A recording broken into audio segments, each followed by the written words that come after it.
All right, so get ready because we're diving deep into a text. Well, it's ancient, but also surprisingly relevant, I think. The Vijnana Bhairava Tantra, Yeah. you've given us a real challenge this time. 112 methods to achieve Yeah. expanded consciousness. That's a lot. It's like a spiritual buffet for the soul. And not just any buffet. Right. This was curated by Shiva himself, Oh, wow. or at least his fierce form, Bhairava. Okay. It's intriguing, you know what I mean? Because it's not just a list of techniques.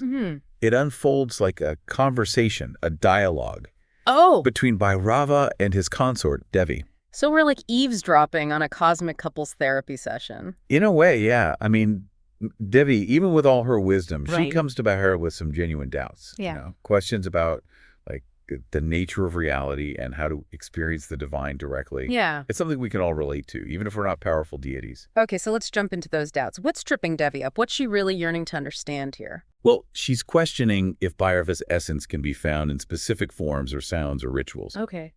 It's a common misconception, even today, to think that spiritual liberation is tied to these external practices. So, I mean, some of the methods described in the text focus solely on the breath. Wouldn't that contradict the idea of transcending form? Yeah. How does the Vijnana Bhairava Tantra reconcile those seemingly opposing techniques? Yeah, that's where it gets really fascinating. Bhairava dismisses this whole idea that his true nature is limited to any specific form or practice. Okay. He's pointing towards something much deeper, a direct experience that goes beyond any technique. So how does he actually answer Devi's question? Does he give her a clear path forward, like a step-by-step guide? Not exactly. Yeah. And this is where the Vijnana Bhairava Tantra gets really interesting, right? Sure. Instead of saying this is the one right way, it offers 112 different methods, Oh, wow. 112 different paths to realizing that formless, boundless state. Okay, now my head is spinning a little bit.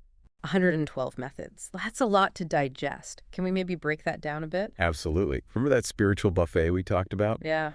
Well, think of it like categories on that buffet. Okay. You've got breathwork, where you focus on prana and apana, Right. those vital energies that flow through the body.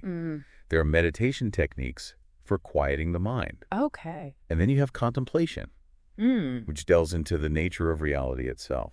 All right, so it's not as chaotic as it first seemed. There's some structure here.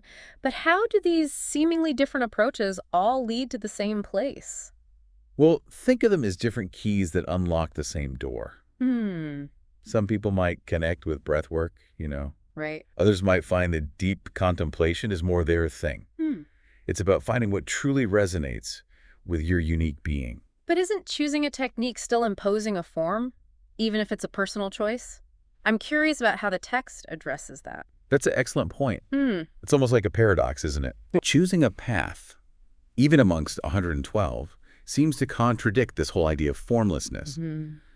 But maybe, and this is just a thought, maybe the act of choosing, the intention behind it, Yeah. maybe that's part of the process. So maybe it's not about the specific technique itself, but the awareness it cultivates, the shift in perception. Precisely. Okay. The Vijnana Bhairava Tantra is all about recognizing the divine within, not about achieving some external goal. The techniques, they're just tools. Right. A means to an end, not the end itself. All right, I'm starting to see how this all fits together, but this text with its, fierce deity and all these techniques, it's always had this air of mystery around it. Why all the secrecy? If it's about these universal truths, why not just shout it from the rooftops? That's a question that's puzzled scholars for centuries, right? Yeah. Maybe it's not about being exclusive or anything, but it's recognizing that these are potent tools, not something to be taken lightly. Yeah. The secrecy might be a safeguard, a way to ensure that these teachings are approached with respect, and with the right kind of guidance. Like a powerful recipe that could go terribly wrong in the wrong hands. Exactly. Imagine someone trying one of the more intense techniques, but they're not prepared. They don't really understand it. Right. It could be really disorienting, Yeah. even harmful. So this secrecy isn't about elitism then, it's more about protecting both the teachings and the people who might encounter them. Yeah. It's almost like a spiritual safety measure in a way. That's a great way to put it. It highlights the importance of lineage.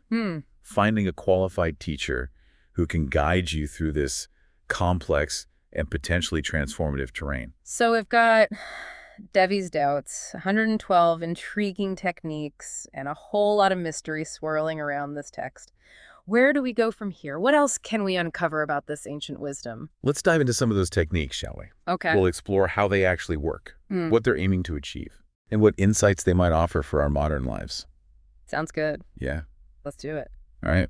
Okay, so we've laid the groundwork. We've explored Devi's burning questions, and we've acknowledged that there's some mystery surrounding this Vijnana Bhairava Tantra. Right. But now I think it's time to roll up our sleeves and dive into the heart of it. Yeah. The techniques themselves. Remember that spiritual buffet we were talking about? Yeah. Well, let's sample a few dishes. Okay, lead the way. I'm starving. All right, so one technique that really stands out involves harnessing the power of the breath, specifically the flow of prana and apana. Okay. The text suggests that you visualize these vital energies. You trace their paths, Okay. and you really try to feel their interplay within the body. So it's not just about breathing deeply then. Right. It's about cultivating the subtle awareness of those energies. Yeah. Almost like an internal energy map. Exactly. And by focusing your attention on these points where prana and apana originate and merge, you can experience this sense of wholeness, like a merging of polarities. Okay. It's a little taste of that non-dual state that Bhairava keeps hinting at. Interesting. It reminds me of some mindfulness techniques. Right. Bringing your awareness to your breath to kind of quiet the mind. Yeah. But the Vijnana Bhairava Tantra seems to take it a step further by exploring this energetic dimension. It's a key distinction. While mindfulness often emphasizes observing the breath objectively, Right. this technique encourages you to take a more participatory approach. Okay. Almost like you're consciously directing that flow of energy within. So it's less about watching the breath and more about dancing with it. I like that analogy. It captures the essence of this active engagement, using the breath as a tool for transformation. Okay. And this idea of merging, dissolving duality. It appears in other techniques as well. Oh. What other flavors are on this spiritual menu? Well, there's one technique that involves contemplating the void, Okay. the emptiness that permeates all things.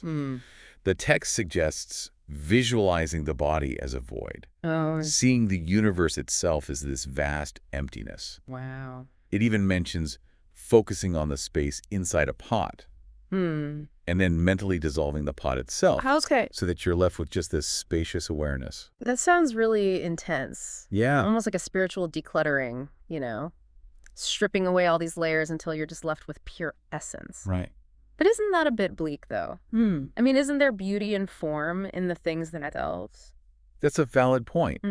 It's not about negating the world or seeing it as inherently negative. Yeah, okay. It's more about shifting your perspective, recognizing that form is impermanent, and realizing that emptiness isn't really empty at all. Okay. It's full of potential. So it's less about erasing the world and more about seeing through it. Yeah. Recognizing that deeper reality that underlies everything. And this recognition, this shift in perception, can be so liberating. It frees us from clinging to form, Okay. from identifying solely with our thoughts and emotions. Right. It opens up this space for something more expansive, more connected to the universal flow.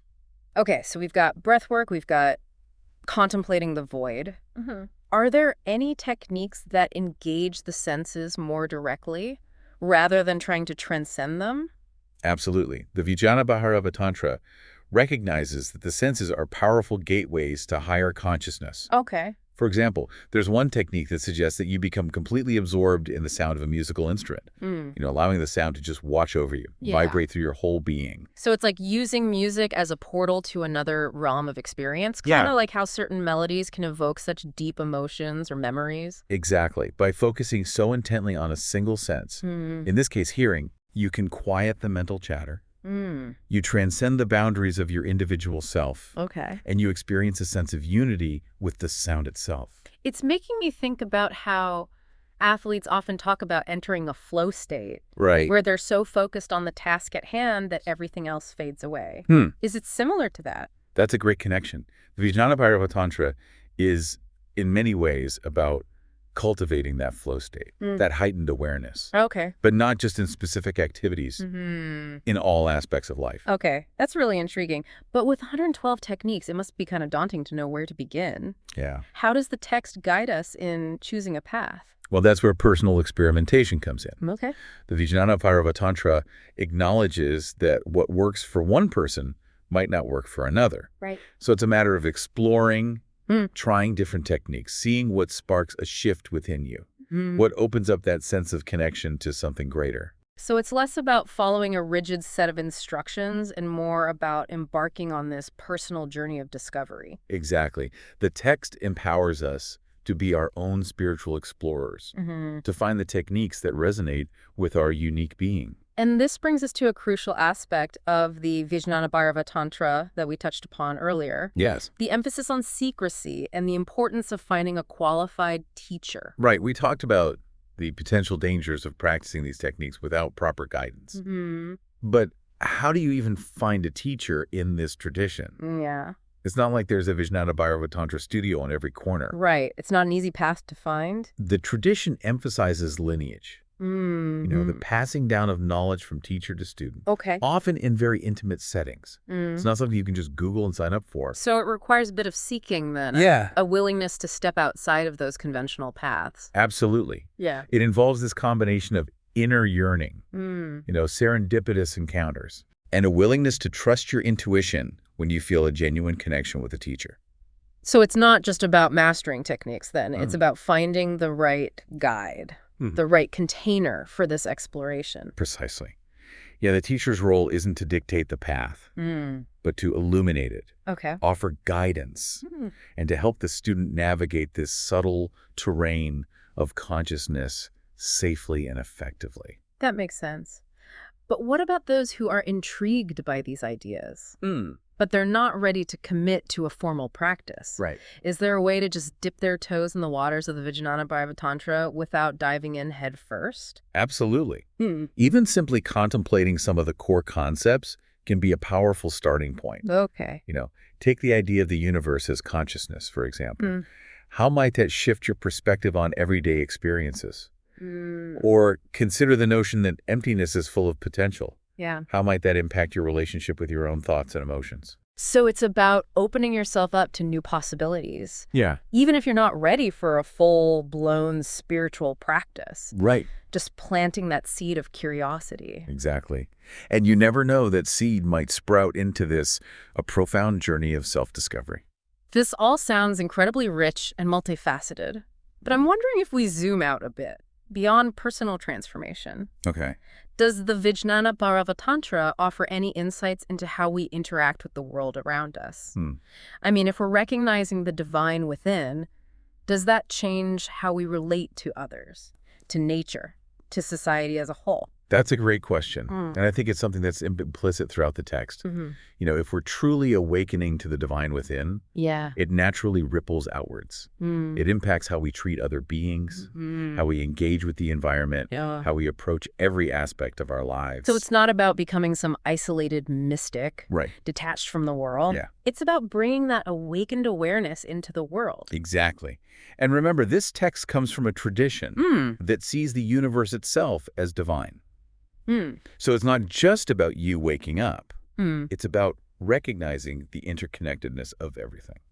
Okay, so we've covered a lot of ground here, from Devi's initial doubts to these diverse techniques and the importance of finding a qualified teacher. But before we wrap up, is there anything else that you think is crucial for our listeners to understand about the Vijnana Bhairava Tantra?